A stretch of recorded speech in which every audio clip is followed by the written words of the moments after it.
कमलायतलोचन लोकपते विजयी भव वेङ्कटशैलपते सचतुर्मुख षण्मुख पञ्चमुख प्रमुखाखिल दैवतमौलिमने शरणागत वत्सल सारनिधे परिपालय मां वृषशैलपते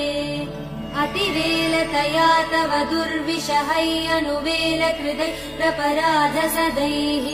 हरितं त्वरितं वृषशैलपते परया कृपया परिपाहि हरे अधिवेङ्कटशैलमुदारमते जनताभिमतादिकदानरतात् परदेवदया गदितान् निगमै कमलादयितान् परं कलये कलवेणुरवा वसगोपवधू शतकोटिवृतात् स्मरकोटिसमात् प्रतिवल्लविकाभिमदात् सुखदात् वसुदेव